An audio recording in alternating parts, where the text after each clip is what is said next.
Bapak Ibu rahmatullah. Namun lebih dari itu, hidup sulit di zaman elit ini kalau bisa saya turunkan, kalau bisa kita breakdown, ini ada 3 kondisi.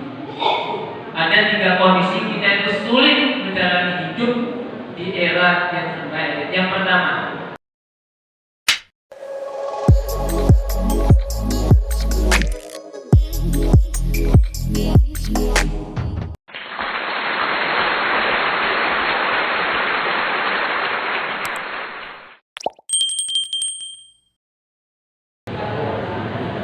Assalamualaikum warahmatullahi wabarakatuh. Waalaikumsalam warahmatullahi wabarakatuh. Baru 10 orang suaranya, oke? 100 orang, Pak. Assalamualaikum warahmatullahi wabarakatuh.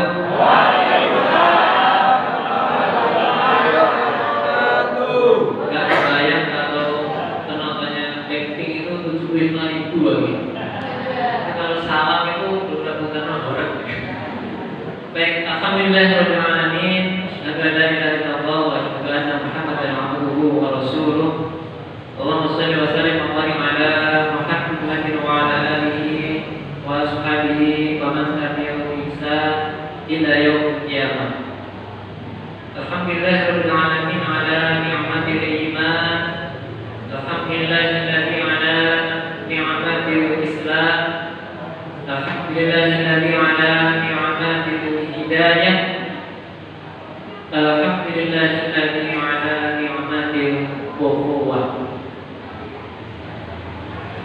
Qala Allah Ta'ala fi kitabihil karim, wa a'udzu billahi minasy syaithanir rajim. Bismillahirrahmanirrahim. Afatu'minuna bi ba'dil kitabi wa takfuruna bi ba'd, fama jazaa'u man yaf'alu dzalika minkum illa khizyun fil hayatid dunya. Al-ayat. Shadaqallahul adzim. Bapak Ibu jamaah sholat Isya, sholat Tarawih dan sholat Witir yang mudah-mudahan selalu dalam kecintaan Allah Subhanahu wa Ta'ala. Amin. Yang pertama, marilah kita syukuri nikmat di malam hari ini kita bisa melaksanakan salah satu perintah dari Allah, yaitu sholat Isya berjamaah dan dilanjutkan dengan ibadah-ibadah yang lain, ya. Ada sholat tarawih, sholat witir, ada zikir dan lain sebagainya. Kita bersyukur pada Allah, Dialah yang memberikan kesempatan ini semata-mata, ya, bukan yang lain. Adalah Allah Subhanahu wa Ta'ala tempat kita meminta, tempat kita memohon, tempat kita bersujud, dan hanya Allah lah yang mampu memberikan itu semua kepada kita. Maka naik apabila ada hamba hari ini yang diberikan kesempatan untuk hidup, untuk menghirup oksigennya Allah, untuk makan makanan dari Allah, namun tidak mau bersyukur, apalagi bersujud di hadapan Allah Subhanahu wa Ta'ala. Yang kedua, salawat ma'asalam semoga senantiasa tersanjungkan kepada baginda Allah Rasulullah Muhammad sallallahu alaihi wasallam. Dialah yang mengajarkan kepada kita untuk hidup di tengah-tengah masyarakat. Dialah yang mengajarkan kepada kita untuk hidup di tengah-tengah keluarga. Dialah yang mengajarkan kepada kita untuk mendidik generasi-generasi setelah kita. Dan juga Dia yang telah memberikan jalan-jalan hidup yang terbaik. Di antara jalan hidup di dunia ini yang banyak sekali jenisnya. Ada jalan hidup komunis, ada jalan hidup sekuler, ada jalan hidup Islam. Dan Rasulullah Muhammad SAW mengajarkan kepada kita dengan tentunya bimbingan dari wahyu bukan nafsu, yang insya Allah akan mengantarkan kepada kita, yaitu jalan untuk kembali ke surganya Allah Subhanahu wa Ta'ala. Maka Bapak Ibu, waktu demi waktu yang diberikan oleh Allah, jangan bosan untuk lisan kita dibasahi dengan sholawat. Harapannya sama-sama di akhirat kelak kita mendapatkan syafaat. Bapak Ibu rahimahullah, di malam hari ini insya Allah kita akan berpetualang ya. Kita akan belajar sedikit terkait dengan realita kehidupan ya. Kalau di poster yang ditulis oleh Pak Bawasis ya, tema kita di malam hari ini hidup sulit di zaman yang serba elit ya. Hidup sulit di zaman elit. Iya, hidup sulit di zaman elit, hidup sulit ini. Harusnya zaman elit itu serba mudah. Tapi realitanya, Bapak Ibu, kita lihat dari fakta ya. Ada video yang viral itu tidak lama videonya. Panjenengan kenal dekat yang namanya Hotman Paris? Dekat kenal dekat.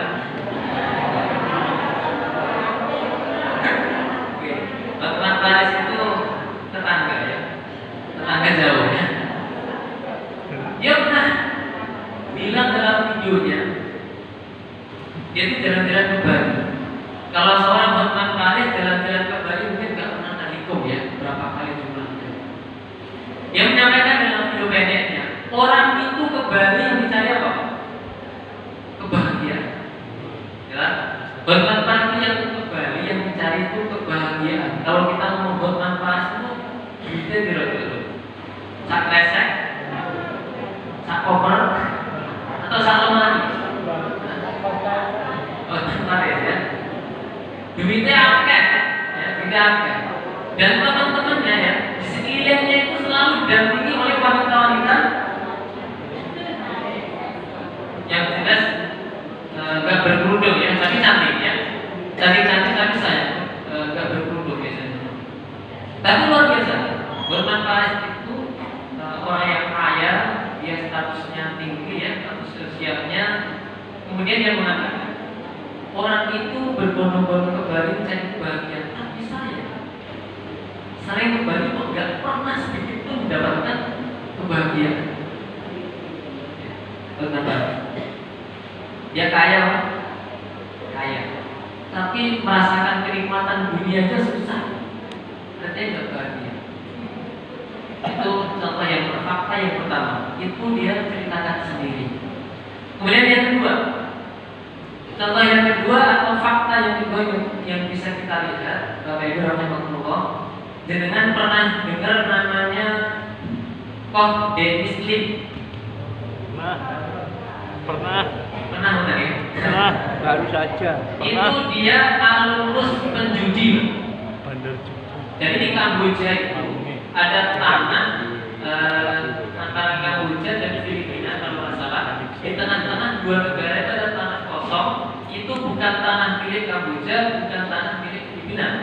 Dan di lingkungan itu adalah surga dunia. Ya, model judi ada, model wanita seperti apapun ada, model apapun ada di situ. Dan Koh Dennis Lim ini dia hanya kerja di situ. Yang dia tahu bandar judi itu luar biasa. Kalau hitungan harian itu miliaran bangetnya. Tapi ketika ngobrol sama bandar-bandar itu nggak ada yang bahagia, nggak ada kepuasan sama sekali, nggak ada kepuasan. Bahkan ketika harta segitu banyaknya, banyak bandar judi itu yang stres. Dan tahu nggak kira-kira yang dilakukan oleh Koh Dennis Lim itu di lingkungan seperti itu? Karena selama itu dia nggak mendapatkan ketenangan juga, yang dia lakukan apa? Jadi dia kerja di situ sambil dia itu pegang HP dengerin pengajian. Dia non muslim, ya. Dia non muslim, waktu di tengah-tengah kalangan judi dia kerja di situ, gajinya banyak, tapi dia mendapatkan ketenangan sedikit pun. Dan untuk mencari ketenangan, dia pakai headset, dia sambil dengerin pengajian, dan dia kerja di tengah-tengah lingkungan judi dan melakukan dan lain sebagainya. Alhamdulillah kemudian dia mualaf dan sekarang dia lagi belajar Islam luar biasa. Ya, itu banyak yang berharap beliau menjadi generasi penerusnya Koh Felix Xiao ya. Jadi mualaf yang luar biasa juga. Jadi ketika ketemu Islam justru Islamnya itu bukan Islam keturunan, bukan dari Islam perasaan, tapi Islam yang betul lahir dari hati, dari pemikiran yang mendalam. Dari Rasulullah. Atau contoh yang lain, panjenengan pernah dengar nama Abu Hurairah? Sering ya? Itu sahabat pada masa Kanjeng Nabi. Beliau nggak punya rumah. Tidurnya di mana? Di teras masjid, ya, di sofa, di emperan masjid itu, di emperan masjid tidurnya. Pertanyaannya, apakah merasa ragu dalam hidupnya? Apakah merasa sempit dunia dan lain sebagainya? Nah, maka dari itu, Bapak Ibu, malam hari ini akan kita bahas mengapa di era sekarang itu, di era zaman ini, justru banyak orang hidupnya merasa sulit atau merasa sempit, ya. Bismillahirrahmanirrahim.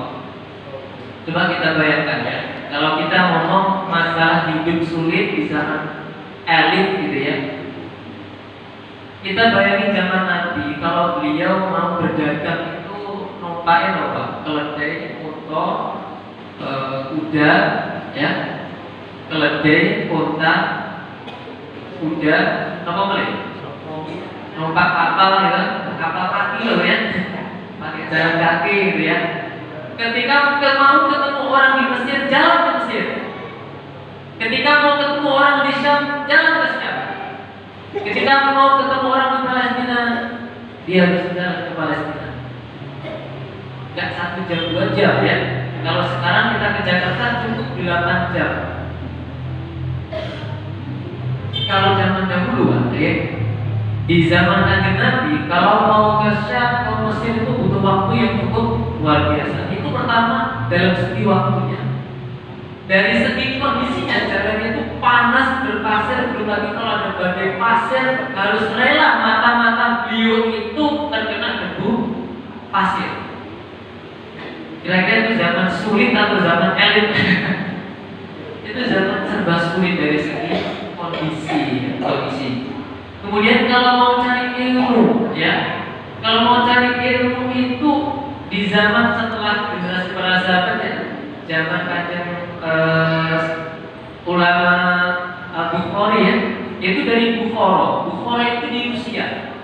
Untuk mencari ilmu, membenarkan hadis ini sahih ya, harus datang ke Madinah, jalan kaki ya, ada naik kuda, naik unta ya. Kalau hari ini Bapak Ibu Rasulullah, kita mau cari ilmu klik di Google sudah keluar semua. Kita mau cari makanan tidak pencet, tahu-tahu sampai ke rumah, tinggal bayar bapaknya, ya. Ibu-ibunya pesan, bapaknya tinggal bayar. Mau pesan baju, mau beli apapun bisa, bahkan beli motor pun dengan hari raya ini tanpa DP pun bisa. Rame loh ya, tanpa DP bisa sampai rumah. Syaratnya cuma KTP sama kakak, luar biasa. Tuh di kampung kamu di Pacitan tuh rame gitu. DP 500.000 itu udah dapat motor baru dan syaratnya lebih mudah daripada beli cash. Luar biasa ya sekarang. Serta ini. Apalagi di hari ini ada namanya ChatGPT, oke? ChatGPT itu pengembangan dari Google juga, ya. Pengembangan dari pemilik Facebook. Jadi dengan kalau kesulitan ada PR matematika, dengan masukkan soalnya itu keluar. Itu tanya apapun jenengan dijawab dengan ChatGPT. Chatnya berbeda seperti WA. Ya, jenengan ketikkan bahasa Indonesia soal itu langsung dijawab. Rinci banget jawabannya. Luar biasa. ChatGPT ini bisa jenengan cari ya. Apa itu ChatGPT? Guringan bentuk seperti apa ini? ChatGPT. Bapak Ibu rahimahullah. Itulah kondisi kita hari ini ya. Yang namanya kondisi kita hari ini tentu berbeda dengan 1400 tahun yang lalu dalam segi kondisi, dalam segi fakta, dalam kondisi lingkungan, dalam segi era. Kalau dulu mau mengabarkan kematian gitu ya, wah, luar biasa ya. Sebelum ada kendaraan, jalan kaki. Kalau kan pakai kendaraan, ya.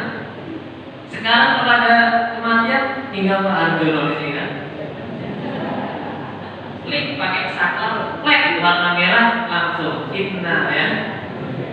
Saat ngomong mendengar luar biasa. Bapak Ibu rahimahullah. Ini yang harus kita syukuri ya, harus kita syukuri. Kita bisa hidup di zaman yang serba modern. Kita harus syukuri hidup di zaman serba mudah. Kita harus syukuri hidup di zaman serba elit ya. Namun perlu kita garis bawahi bahwasanya memang ada fakta bisa kita rasakan hidup di zaman serba elit bukan semakin mudah, namun semakin sulit. Dan itu rahimahullah. Dengan tadi melihat contoh Hotman Paris yang segitu kayanya tapi tidak mendapatkan kebahagiaan atau ketenangan. Ada toh Dennis Lim yang sebegitu digelimang harta dan juga digelimang wanita, namun ada keraguan yang besar dalam hidupnya. Namun ada sosok-sosok yang mungkin kalau kita cari ya di kampung-kampung itu, dia cukup sebagai takmir masjid, dia kadang sebagai muadzin, jadi imam juga plus jadi makmum gitu ya. Kalau di kampung-kampung kayak di masjid saya itu, jadi dia muadzin, jadi imam, jadi makmum. Ya, mau dulu ya. Dia jadi muadzin, jadi imam, jadi makmum. Plus mantap sekali, luar biasa. Buka pintu, tutup pintu ya. Tapi diskusi sama beliau gak pernah merasa sepi dunia tuh. Gak pernah merasa sulit hidup. Mana pokoknya nih ya. Yang penting cukup. Yang penting ono, armanan iwan ono. Armanan kudungan ono. Armanan tempe goreng ono. Armanan rendang ono, sebahagia. Armanan bakso ya ono, sebahagia.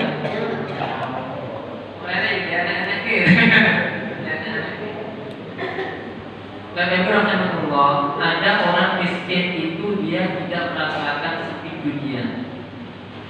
Ada orang miskin juga yang dia merasakan sempit dunia, bahkan mungkin lebih sempit daripada orang yang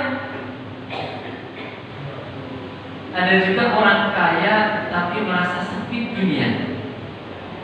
Namun di sisi yang lain ada orang yang kaya harta, punya kedudukan, katanya dengan orang, namun dia juga lapang di dunia. Dari rahimahullah, untuk mencerna kata-kata tadi, coba kita analogikan. Coba kita tarik ke yang paling terdekat dengan kita dengan analogi. Analogi itu perumpamaan. Jadi kalau hidup kita itu diibaratkan mobil. Dengan punya mobil ya. Saya punya mobil, tapi belum diambil atau belum jadi bedanya ya. Jadi saya punya mobil tapi belum diambil ya. Kita duanya pakai, nanti segera turun mobilnya. Ibaratnya hidup kita itu seperti kita punya mobil ya, ada mobil. Panjenengan ada mobil. Kondisi yang pertama, orang itu punya mobil tetapi dia gasnya itu tidak normal dan remnya tidak normal. Dengan punya mobil, gasnya nggak normal dan remnya nggak normal. Betul. Berani pakai apa? Langsung goyang Mas Gusti ya, kalau motor ya. Dengan punya mobil, gasnya normal, remnya normal. Saya yakin itu sopir sini yang paling jago ya. Awas ya. Nggak berani ke tempat saya. Ke tempat saya kan gini Pak, ya. Saya yakin nggak berani. Mungkin kalau hanya dari sini ke pondok depan pesantren berani. Tapi kalau ke bawah ke Nawangan, tempat kita, saya yakin nggak berani. Gasnya normal, remnya normal. Ini kondisi mobil pertama. Jadi kan misalnya punya, gitu, atau yang punya, atau pengen bikin mobil seperti itu. Kondisi yang kedua, mobil yang normal itu gasnya dan remnya nggak normal. Jadi kan berani pakai Pak di jalan tol, gasnya normal, bahkan coba diminta ngisi itu.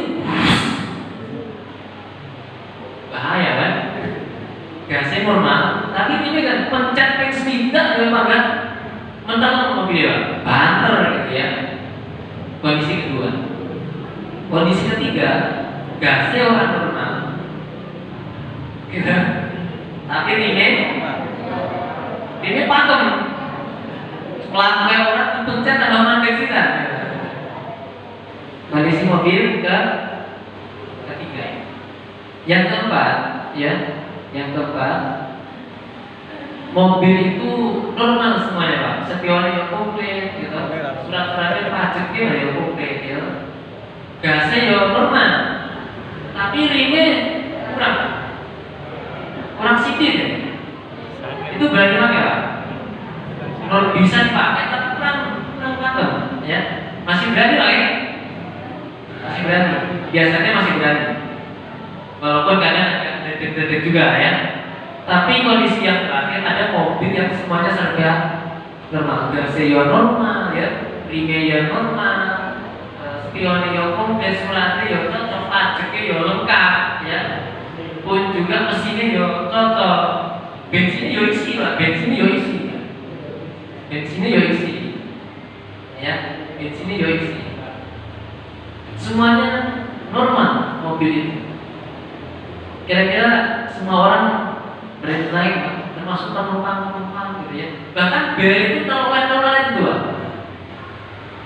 Itu kita yang pakai juga merasa nyaman, pun juga agaranya penumpang itu juga akan merasa nyaman. Oke, kita bawa ke realita kehidupan kita. Kondisi yang pertama, kalau kita cermati. Jadi rem dan gas itu sebenarnya apa Pak Mas? Rem dan gasnya kehidupan itu apa Pak sebenarnya? Jadi ada orang yang dia itu hobinya kalau nggak ada rem, nggak ada gas itu ya. Seperti kalau kita lihat orang jalan terus gitu ya. Pernah lihat ya? Orang itu dari pagi, siang, malam, sore sampai pagi itu jalan. Pernah lihat ya? Itu gasnya orang, remnya orang. Lagu terus. Ngalir. Gasnya orang, remnya orang.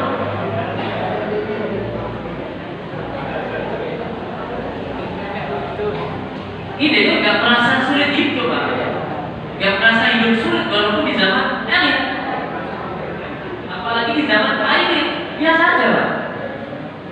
Orang yang gasnya orang ini orang laku terus.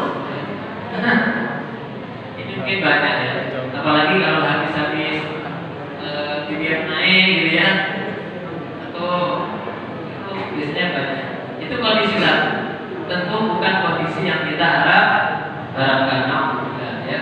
Kondisi yang kedua, orang yang itu hanya gasnya, ya, yang semangat kok, yang gaco aku wani, gas pokoknya ya, Pak main, gas terus ya. Tapi sayang kalau nggak ada remnya, nggak ada ragu-ragunya, nggak ada yang mengendalikan, nggak ada tolak ukurnya, nggak ada yang mengendalikan, itu bahaya. Artinya apa? Gas dan rem ini, kalau gas itu ya, gas mobil kita itu kita ibaratkan iming-iming dari Allah. Apa iming-iming dari Allah? Surga, pahala, syafaat kanjeng Nabi, gitu ya. Iming-iming dari Allah. Coba, jenengan sedekah iming-iming ya Allah, dilipatkan zakat. Dengan 2 rakaat sebelum subuh itu pahalanya apa? Khairu minad dunya wa ma fiha. Lebih baik dari dunia dan seisinya. Semangat. Tapi kalau nggak ada remnya, remnya itu ibaratnya apa? Larangan dari kanjeng Nabi, larangan dari Allah, ragu dari Allah, didikan dari kemudian kelakuan ini menungso itu dosa. Nek wis dosa mlebu bersih ditimbang terus apa baru terakhirnya oke bersih. Dan rahmatullah, hidup kita daripada ada gas. Kalau orang kondisi ketiga, dia itu sih ini mereka gasnya orang no, gasnya orang no. Apa yang terjadi? Dia penuh keraguan-keraguan. Dia gak ada semangat hidup, mau melakukan takut, Pak. Melakukan B, takut. Apalagi sampai Z, blodok. Sebab takut. Bisa jadi mau keluar rumahnya takut ya. Takutnya mau keluar rumah udah dibacok tangganya dia gitu. Mau keluar rumahnya ketemu keliteh dia ya. Jogja lagi rame keliteh ya. Mau keluar rumahnya kepanasan dia ya, sengenge gitu ya. Kalau disampaikan oleh Pak siapa kemarin yang lagi malam itu Mas Sugeng ya. Matanya buta dia ya, belum dalam matahari ya. Takut ya. Itu kok si kokian mereka, gini mereka. Apa maju juga bisa maju, nggak bisa melangkah ya. Dia nggak bisa berjalan, nggak bisa move on ya, nggak bisa berjalan. Itu tentu kondisi yang tidak kita inginkan. Dan kondisi yang keempat yaitu dia punya tugas. Dia terkait dengan mengejar pahala dari Allah, mengejar perintah dari Allah dan semangat. Wes, apa gas mentok nih, tol ya, wes gitu ya. Empat Fortuner. Semangat dia, mengejar pahala dari Allah semangat bahkan lebih teman-temannya yang lain. Tapi dia nggak pakai. Iya maksud dari nggak pakai itu. Jadi yo sholatnya jalan, maksiatnya jalan. Posone kelakon, maksiatnya yo kelakon. Artinya remnya nggak pakai.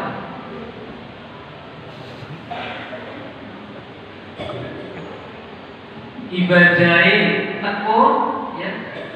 Tapi mana nih? Makannya kurang terjaga. Gak memperhatikan makannya. Ini makannya dari mana? Ini panganannya apa ya? Ini haram wa halal. Terus muamalah ya Allah. Ibadah kenceng dari esok mulai pagi kerja jam 2:30 ya. Kita baru 2:30 ya. Kerja 2:30, relax, sholat hal sebagainya sampai mau tidur lagi masih mikir, ya.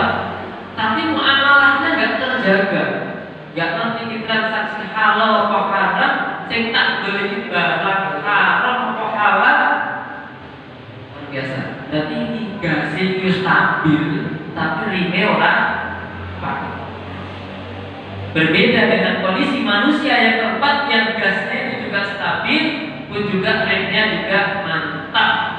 Dia dari segi kedudukan hal ibadah dia kejar semaksimal mungkin.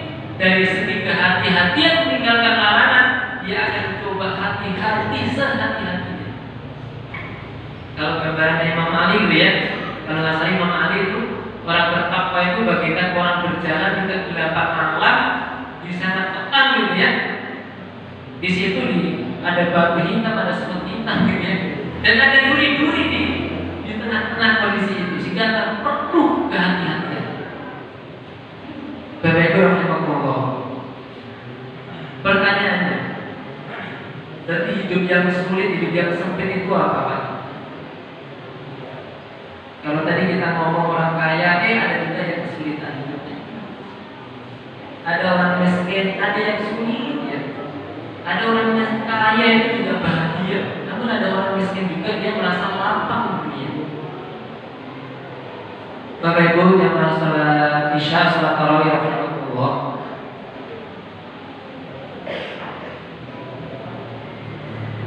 Allah Subhanahu wa taala menyinggung terkait dengan kondisi kita hari ini ya. Allah menyinggung kondisi kita hari ini terkait dengan bagaimana kita itu tidak gas dan tidak rem dalam kehidupan. Allah singgung. Apakah kita hanya memilih menjadi orang memilih tidak gas terus, atau kita hanya memilih orang yang tidak rem terus? Ini disinggung sama Allah. Atau kita hanya memilih tidak gas kenceng dari sidik-sidik gitu. Ini disinggung sama Allah. Ya, apakah kita hanya taat sebagian kepada apa yang kita oleh Allah atau seluruhnya? Ya Allah berfirman dalam surah Al-Baqarah ya, ayat 85. Nanti saya bacakan di atas ya. Fatu'minuna bi ba'dil kitab wa takfuruna bi ba'd. Fama jazaa'u man yaf'alu dzalika minkum illa khizyun fil hayatid dunya. Ya. Khizyun fil hayatid dunya. Apakah kamu beriman kepada sebagian Alkitab dan ingkar terhadap sebagian yang lain? Tiadalah balasan bagi orang yang berbuat demikian daripadamu melainkan kenistaan dalam kehidupan di dunia. Ya, kenistaan di dunia. Dan juga Allah berfirman dalam Quran surah Thaha ayat 124 ya. A'udzubillahi minasyaitonir rajim wa man a'rada 'an dzikri fa inna lahu ma'isyatan dhanka wa nahsyuruhu yaumal qiyamati a'ma. Dan barang siapa berpaling dari peringatanku, maka sesungguhnya baginya penghidupan yang sempit, langsung dikatakan sempit kata Allah. Dan kami akan menghimpunkannya pada hari kiamat dalam keadaan buta. Pada Allah, kita lihat tafsirnya. Kalau Ibnu Katsir menyampaikan hidup yang sempit itu seperti realita langsung ya. Itu kehidupan yang menjalani kita itu sesak di dada, ya. Kemudian menjalani kehidupan itu tidak tenang. Sampai kalau Ibnu Katsir dalam tafsirnya, hidup tidak tenang, penuh kekhawatiran dan juga penuh keraguan.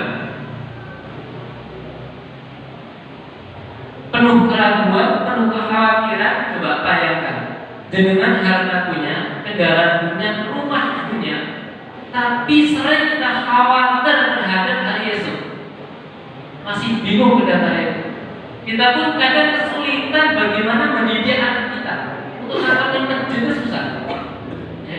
Untuk ke masjid, sholat ke masjid, coba HP saja sampai luar biasa ya. Kalau mengingatkan kita, Pak Bu, anak-anak kita kalau ke masjid itu jangan bawa HP gitu ya. Itu amatnya sudah mati-mati. Ya. Ini kita perlu kekhawatiran disampaikan oleh Ibnu Katsir. Hidup yang sempit, hati kita itu gak apa-apa. Berarti kalau dari Al-Quran ya, hidup yang sempit itu sama beliau tafsirkan adalah pekerjaan yang buruk dan rezeki yang kotor. Hidup yang sempit yang disampaikan oleh Al-Quran, ini tafsir ya. Beliau menyampaikan orang itu yang hidup yang sempit itu yang dia ketika dapat pekerjaan yang buruk, kalau dapat rezekinya rezeki yang kotor, nggak halal. Dari Allah.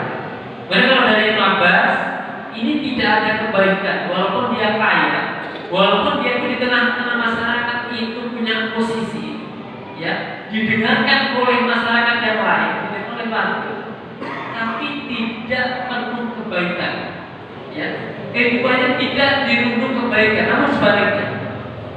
Ini dari Ibnu Abbas. Dari kehidupan yang sempit itu maknanya apa? Jangan dibayangkan kehidupan yang sempit itu dia adalah orang yang namanya Pak Tono, hidup di rumah Wondo, RT 5 RW Songo, ya. Omahnya ukuran 2x5. Untuk jalan masuknya itu khusus sak hijau, ya. Itu hidup sempit, beneran Pak itu, ya. Namanya Pak Tono, ning Wondo, ya. RT 5 RW Songo, dicari nanti ya. Omahnya ukuran 3x5, darahnya mlebu sak meja, semua gitu. Terus orang di Bondo, tambah sempit. Namun Bapak Ibu harus ternyata para mufassir menyampaikan hidup yang sempit itu adalah terkait dengan kondisi kehidupan kita, kondisi hati kita, kondisi psikis kita yang ditunjukkan, yang dibenturkan dengan realitas kehidupan. Bagaimana kita menghadapi kehidupan? Kalau kita diuji dengan kesulitan hidup, kepahitan hidup, apa respon dari hati kita? Apa respon dari sikap kita? Kalau kita ditunjukkan dengan kemewahan, kebanyakan harta, anak yang soleh, cantik, solihah, menantu yang juga hebat-hebat misalnya, dari diri kita, respon dari otak kita, respon dari kita, bahkan respon dari perilaku kita. Kalau menunjukkan kekhawatiran, kalau menunjukkan keraguan, kalau menunjukkan tidak ketenangan, ini kita naudzubillah bisa jadi masuk dalam ayat ini.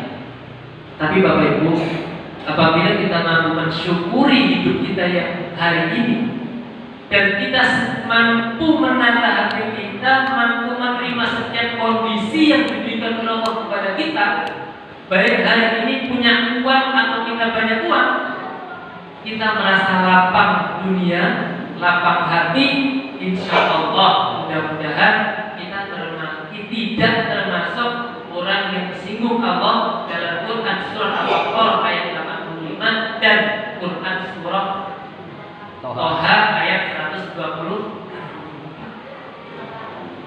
Bapak Ibu rahimahullah. Namun lebih dari itu, hidup sulit di zaman elit ini kalau bisa saya turunkan, kalau bisa kita breakdown, ini ada 3 kondisi. Ada 3 kondisi kita itu sulit menjalani hidup di era yang serba elit. Yang pertama, ya, kalau tadi pembahasan tadi terkait dengan bagaimana kita itu menerima kelapangan hidup. Yang terakhir sebelum kita tutup ya, sebagai closingnya, bisa kita breakdown dari kesulitan hidup itu ada 3 poin. Yang pertama, kita hidup di zaman elit itu kita sulit menjaga akidah. Sulit menjaga akidah. Mengapa sulit menjaga akidah? Karena akidah kaum muslimin hari ini dirontokkan oleh media sosial, oleh peran orang-orang barat. Coba, dengan kalau lihat dari produknya Google, produknya YouTube, produknya TikTok, gitu ya, itu luar biasa. Pendangkalan akidah sangat luar biasa, sehingga tidak sedikit saudara kita yang runtuh akidahnya, yang berat, yang sulit mempertahankan akidahnya di era zaman elit hari ini. Banyak kaum muda yang akidahnya rontok karena media sosial. Banyak anak muda yang akidahnya luntur karena dunia serba digital seperti ini. Itu yang pertama. Kita sulit mempertahankan akidah. Yang kedua,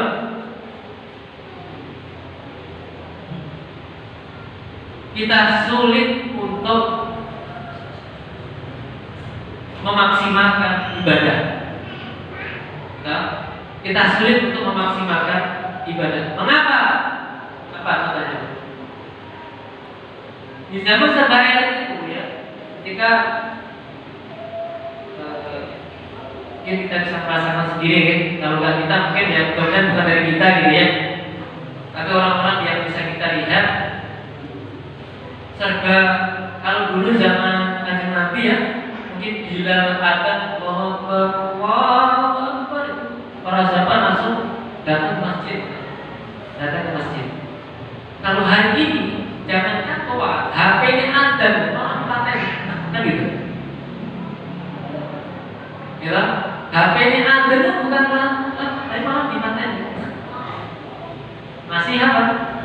Masih pegangan misalnya, masih diskusi, masih apa ya? Itu yang pertama. Yang kedua, di zaman sekarang kita untuk mengarahkan anak kita untuk sholat, generasi hari itu luar biasa, ya, luar biasa. Itu dari segi sholat. Belum lagi yang lain, menutup aurat misalnya. Kita menutup aurat lah. YouTube, TikTok itu contohnya tuh yang dilihat banyak yang tidak menutup aurat. Kemudian dari segi akhlak, yaitu luar biasa. Akhlak yang ditontonkan di media sosial itu luar biasa. Bagaimana kita menjaga akhlak anak-anak kita itu sulitnya luar biasa. Bagaimana joget-joget yang viral di TikTok itu langsung menusuk ke seluruh handphone anak-anak kita, ya, langsung bisa dipraktekkan, gitu ya, langsung dipraktekkan. Joget-joget viral di TikTok gitu kan, itu sehari langsung bisa menembus, ya luar biasa, gitu ya. nggak terbatas waktu, tempat, ya, tapi langsung. Dan yang ketiga, yang pertama akidah, sulit kita menjaga akidah. Yang kedua, kita sulit memaksimalkan ibadah. Dan yang keempat, kita juga sulit untuk memastikan akad-akad muamalah. Ya, di muamalah itu jual beli, hubungan sosial, gitu ya, hubungan sosial masyarakat itu sulit untuk terikat pada syariat Allah. Ya, apalagi ada yang namanya jual beli online, gitu ya, itu luar biasa. Kalau kita nggak tahu betul itu fikih muamalahnya itu bisa keblok-blok. Dan fikih muamalah jual beli itu luar biasa detailnya, ya, detailnya luar biasa. Kalau kita nggak tahu betul-betul itu akan luar biasa, akan terjerumus lebih dalam. Kemudian sosial, ya, sosial itu kalau kita nggak bisa menakar dengan syariat Islam, kita juga akan sulit untuk terikat, untuk terjerumus dari kemaksiatan hubungan sosial. Maka Bapak Ibu rahimahullah, di zaman yang serba sulit, faktanya sulit hidup di zaman elit seperti ini, maka kita harus kuat-kuatkan betul untuk mempertahankan ketiganya, mempertahankan akidah, memaksimalkan ibadah, dan juga bagaimana memastikan muamalah kita itu sesuai dengan syariat. Itu sebuah PR yang sangat luar biasa yang harus kita perjuangkan Bapak Ibu, karena di sisi yang lain Allah menyinggung dalam Quran surat Al-Baqarah ayat 85, Toha ayat 164, dan Allah itu mensyiarkan, menyerukan dalam Quran surat Al-Baqarah ayat 208. Ini ayat yang sangat familiar, ayat yang sangat sering disampaikan, ya ayyuhalladzina amanu dkhulu fis-silmi kafah wa la tattabi'u khutuwatis syaitan innahu lakum aduwwun mubin. Kita di sisi yang lain Allah kasih ragu-ragu, jangan sampai ambil sebagian dan tinggalkan yang lain. Maka Allah perintahkan, ambillah semua Islam, itu semua dalam kebaikan, ya. Masuklah kalian ke dalam Islam secara keseluruhan dari A sampai Z, dan jangan ikuti langkah-langkah syaitan, karena itu musuh yang nyata bagi kalian. Bapak Ibu rahimahullah, tentu tidak bisa kita sendiri dalam hal melakukan ini, melakukan perintah Allah ayat 208 surat Al-Baqarah ini butuh perjuangan bersama-sama, sehingga perlu ada saling dukung antara masyarakat dan juga tokoh-tokoh di sini, ya, termasuk orang-orang yang di depan yang dituakan ini berkewajiban untuk merealisasikan tujuan ini, untuk kita terlepas dari hidup sulit yang dimaksudkan oleh para mufasir, dan juga kita bisa hidup bahagia, lapang hati kita, hidup bahagia dalam membina keluarga, dan juga hidup bahagia di tengah-tengah masyarakat. Bapak Ibu rahimahullah, mudah-mudahan ada manfaat dari majelis malam hari ini yang singkat, dari segala kekurangan mohon dimaafkan, dan ada kebaikan. Mudah-mudahan itu bisa merubah diri saya sendiri khususnya, dan juga bagi Bapak Ibu semuanya. Akhirul kalam,